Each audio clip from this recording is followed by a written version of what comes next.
the beatboxing community has a major problem with itself.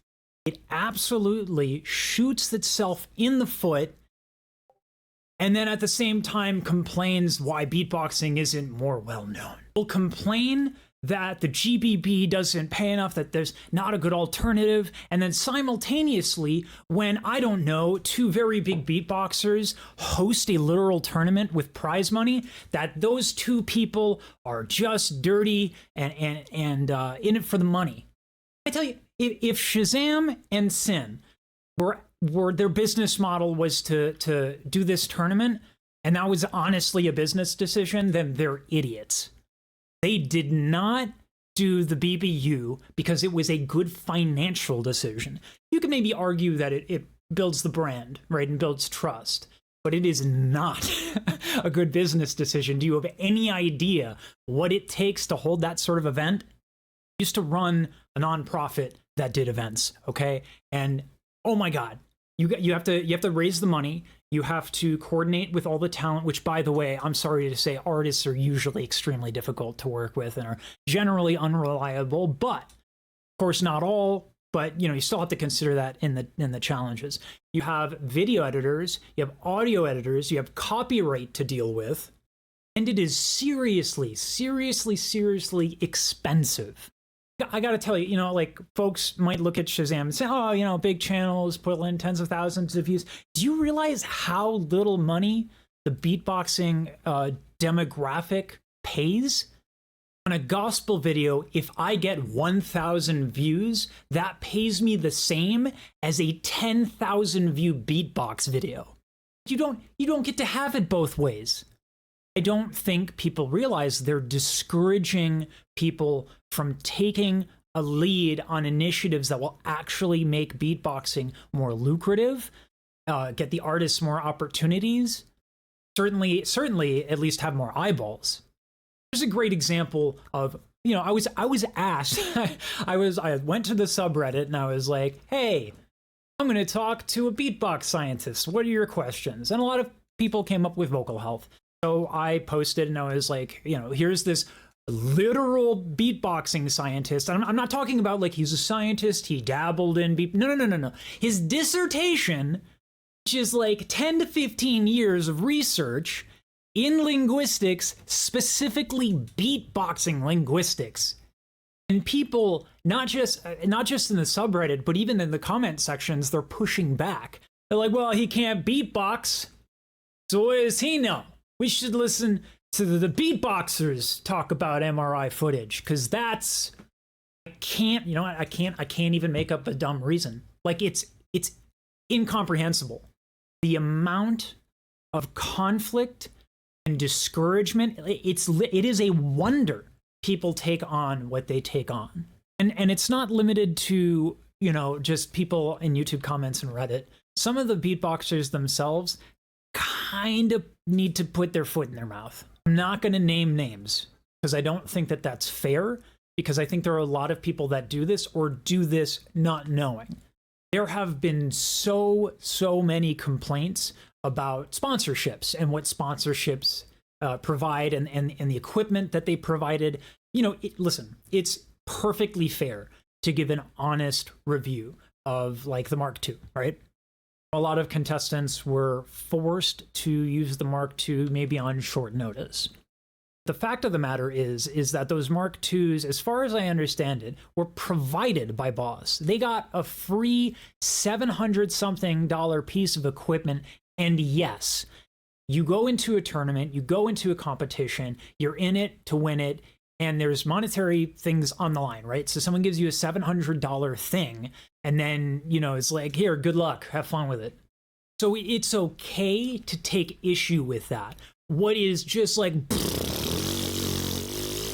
mind-blowing is the fact that there's like long tirades, multiple pieces of content around like complaining about this piece like of product.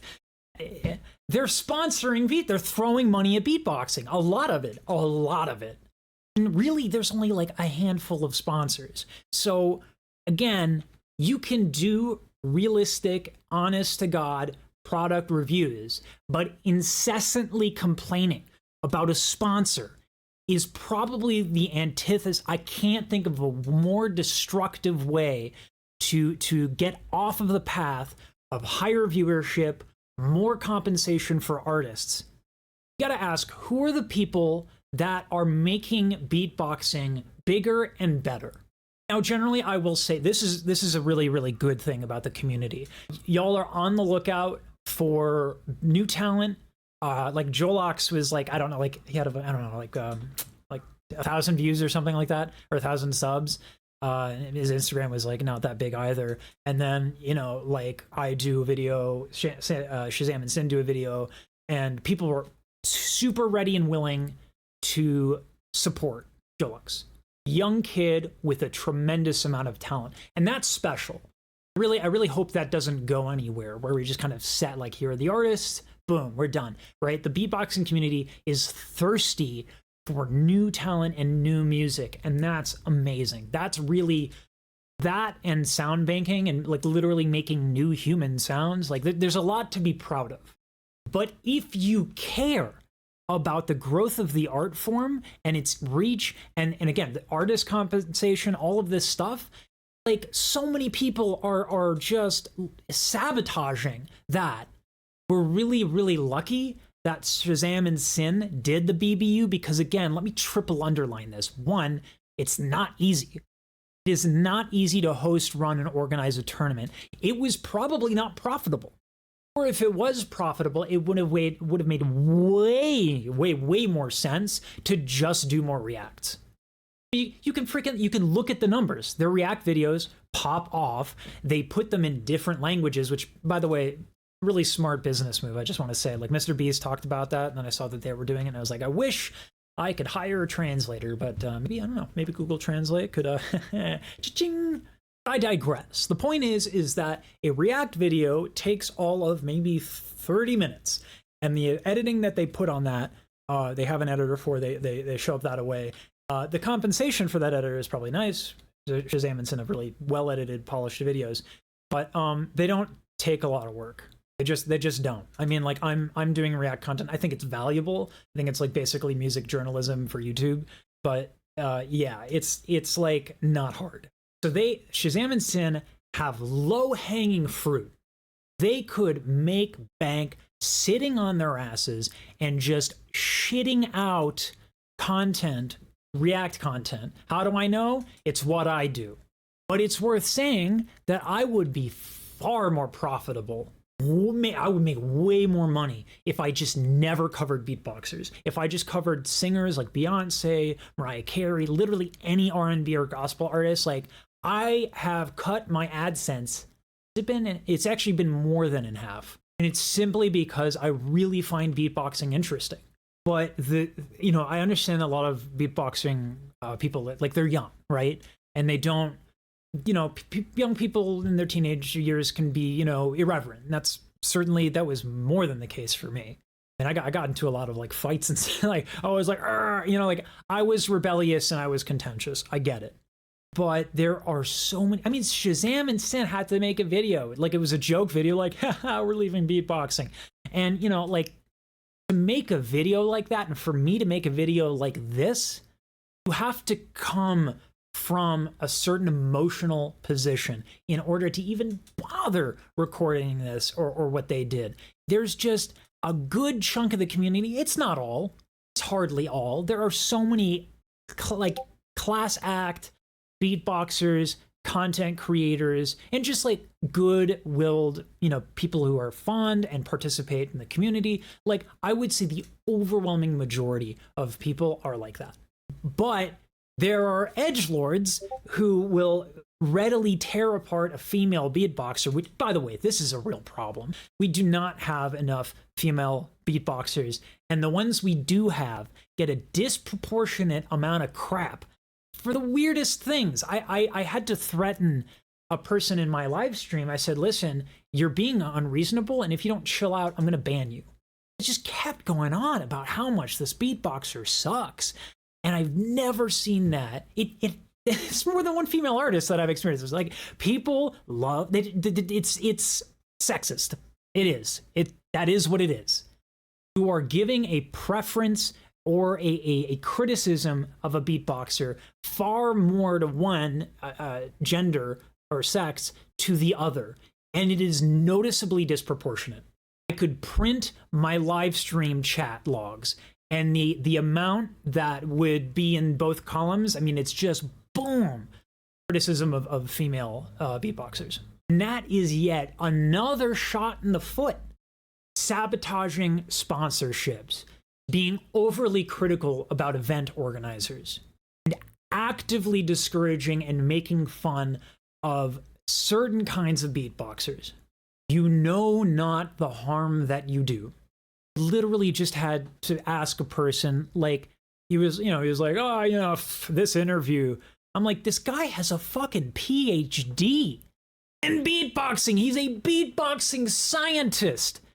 The amount of Dunning-Kruger stupid crap that I see regularly in comment sections that tournament organizers have to deal with, that sponsors have to deal with, it's just, I'm not saying it can't be overcome. I'm not saying that beatboxing will be in the obscure little corners of the internet for all time.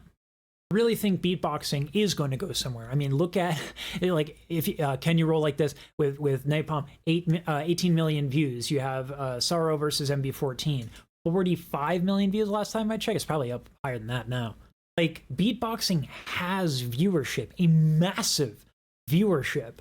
It is still in its infancy, and it is very, very, very far away from being a self-sustaining community that can actively support artists, depending on their living situation. Like, for as much crap as Stitch gets for copywriting his stuff, as far as I understand it, he doesn't live in like a very high cost of living area, so like he can actually make a living. And that actually goes for quite a few beatbox creators, except for D-Lo. Being in the UK is very expensive. I think for me, the most frustrating element of this is that people are like, yeah, whatever, like they just leave it alone. No one ever challenges, like, watch how much crap that I'm gonna get. I swear to you. Watch. I wish YouTube still showed the colors with the dislikes, because there is an old gag saying like, what kind of lightsaber do you have? You know what I mean? So this joke is like aged and probably way too far back reaching for YouTube humor, but I'm gonna have a red lightsaber. The overwhelming majority of these people will not get to the 12th minute mark. What you're gonna see is someone clicks on the title, they're gonna go to the comment section, announce their opinion and their hot take, and then it's over. They don't want to participate. No one's gonna challenge it. They're all just gonna sit there and be like, I don't want to deal with it. Listen, I'm not saying that you should go to Reddit and be a defender of justice, of goodness, of people who have the highest standing of status in beatboxing, who have the most money. You know, that would be completely wrong. But what I'm seeing is a total lack of willingness to understand what's involved. Like, you don't need a big channel or a lot of money to organize and host, like on a Discord, a beatbox tournament. You don't have to, you just have to reach out. You have to organize it. Do you want to do that? Do you sincerely want to go through the steps in your mind just to make it happen, right? Mentally walk through this process with me. Okay, it's going to be on a Discord, I guess. Okay, I need judges. I need contestants. God, I guess we need viewership. How good are the contestants? Am I going to raise prize money? Probably not. How do I get people into the Discord? And then how long is this going to take? If your answer to that is, I have no idea, then you need to shut your mouth when it comes to tournament organizers, at least in terms of whether or not it's a lot of work, or whether it's a scam, or whether it's profitable, because none of that is true. I don't like to often say, like, you're wrong. There's no in between here. This is false. This is false. This is wrong. You are wrong if you think holding a tournament is easy, profitable, and just a money grab. It's like, I bet you I could show you the Excel sheets of my nonprofit and simultaneously the AdSense revenue of when I started covering beatboxing and the downward spiral graph that ended up happening because I chose to cover beatboxing. I bet I can show you that, and you'll and these people, these toxic people who don't who are not held accountable, who are everywhere, they would look at that and still find a bullshit reason to justify their Dunning-Kruger stupid crap. How do I know? Well, let's say I have, hypothetically speaking, a literal scientist, a literal beatboxing scientist. He answers some difficult questions, outlines difficulties, outlines, calls to action that people can do. No one in their right mind, no idiot would challenge a beatboxing scientist, right? Wrong. Oh my God. I can't, like, I'm looking at the YouTube comments, I'm looking at Reddit, I'm like, this guy has a PhD in beatboxing linguistics. He has funding from a university. He looks at MRI scans. He consistently works with various different beatboxers. This guy dedicated his life to beatboxing and studying beatboxing. And people who are freaking not even alive as long as this man's been researching the topic are like, well, this is wrong, it's bull. All I'm saying is, if you see stupid and you haven't had a long day and you're just feeling a little, you're a little fresh, you feel like you can do something good for society, just in the comment section, just say you're an idiot and then block it. Don't look at it. Don't look at it, right? Just say it and leave, because otherwise you're gonna like stew over it. Creators of a certain size can't do that. Well, it's like it's the equivalent of like wanting to wait to watch Game of Thrones or any really like Better Call Saul or any like big TV show. Like when you're on the internet, you're gonna get spoilers, right? So when you're a content creator and you have a lot of flow of information, comments, and all that stuff, you're just gonna get stupid. You're gonna run across it. It's gonna make you disappointed in humanity, and you're gonna go to sleep being like, oh my God, why? You can do something about it. Here's my call to action to you, noble beatboxing fans, people who are absolutely fantastic representatives of the beatboxing community. If you see a stupid, call stupid. As far as I know, Den was not particularly really well known until the BBU. Like he was there. People knew about him, like especially people in the know, right? But like BBU really propelled him. This is Den's social blade, and you can see the BBU wildcards kind of came in February, right? You can see, you can look back, and it's like 6 months ago, right? So clearly there's an uptick just from the wild card, and then clearly there's a continuous uptick in viewership as the BBU goes on. And before that, say what you will about the GBB, but before that, what you have is clearly an uptick from his solo wildcard for the GBB. And with all of that attention and hard work and support, this is how much money he will make in a week. I guarantee you it is around $60 a week. How do I know that? Let me show you my beatboxing CPMs. They say. Let's play a game. Let's play when did Lesage start covering beatboxing? All right, hold on. So we have, okay, we're doing... okay, that's not bad. Well, maybe 5, 6, right? Okay, we're doing well here, right? Almost $10 per 1,000 views. Okay, and what happened? What's going on? As low as $1 CPM. And here's where I started covering other things again, because I didn't want to be broke.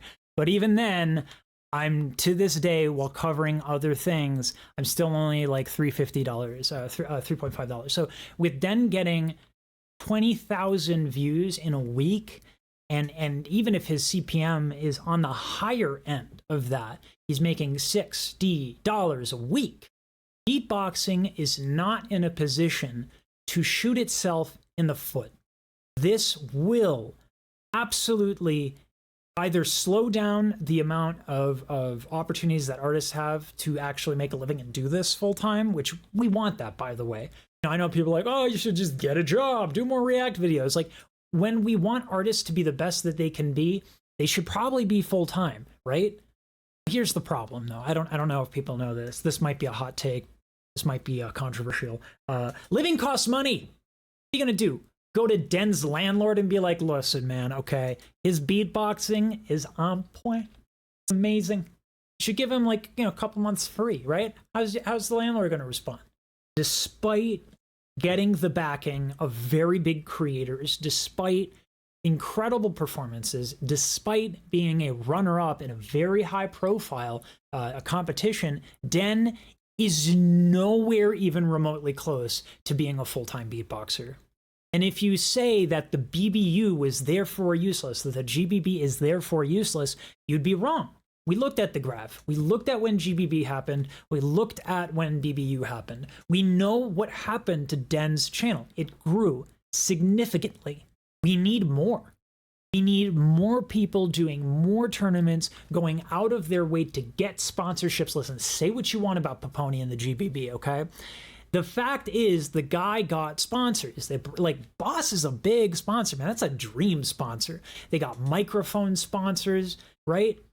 That is a major, major foot in the door for opportunities for beatboxers to get more sponsorships, which is, by the way, probably the only way that any of the beatboxers are going to make any money. Unless when the beatboxing community ages and sticks around, unless that happens, beatboxing will forever be an incredibly low CPM niche on YouTube.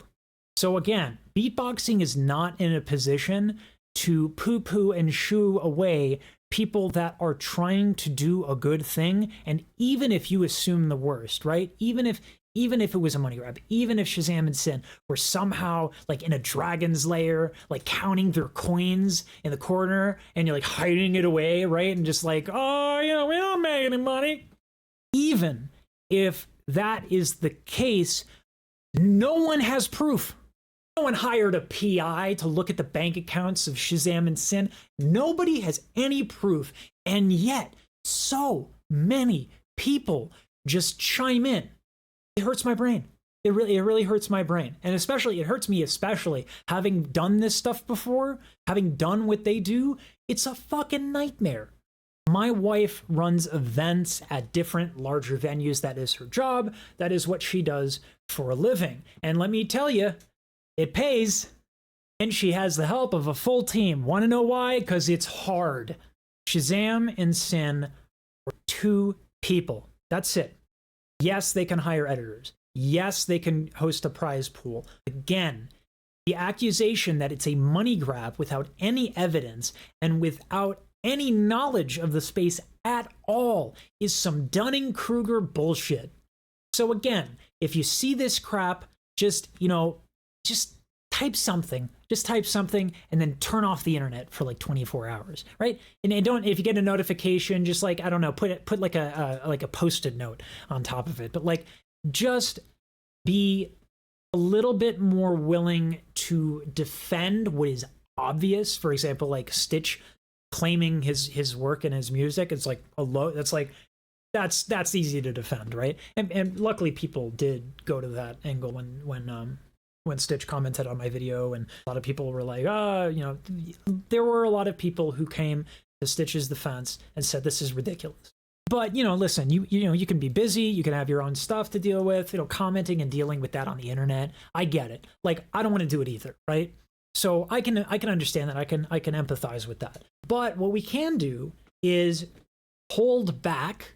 Like, if you're one of those people who is like quick to assume, maybe, right, like there's partial information, you just like don't come to a conclusion, right? Like, live in the ambiguity because you don't have the facts, right? If you're going to criticize, be very specific about the things that you are criticizing. There's a difference between Boss sucks and the RC505 Mark II can be thrown into dumpster fire because there's a big difference between that and what Brez ended up doing, which is where he looked point by point about why he didn't like the Mark II or why he felt it was unfair during the middle of a competition to be asked to basically change instruments, right? These are legitimate, poignant criticisms with objective examples that he can point to. Whereas Shazam and Sin making money, Dragon Horde, we're the Hobbit, the heroes and villains. That is not poignant. That is not defensible. There are no facts behind that.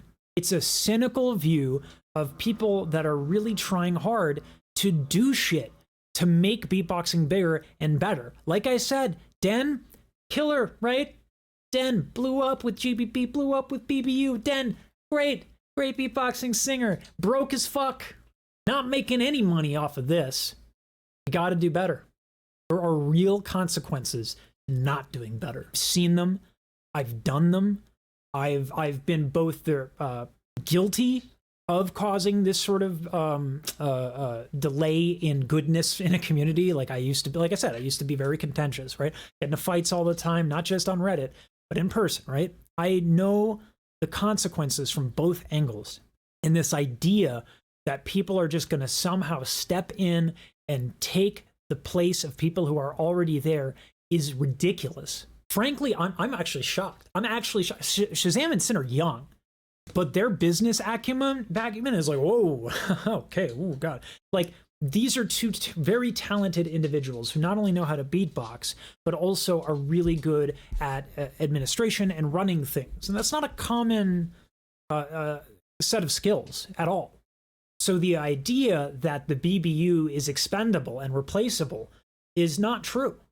Same goes for Boss, same goes for the GBB. Like, you know, again, listen, I have my problems with the GBB not paying artists. I'm there with you. But that's even more of a reason that you should be selective about your criticisms, because if BBU comes up and they're trying to do a good thing and you are angry at the GBB for all of this stuff, X, Y, and Z, then you just don't get to have it both ways. Anyway.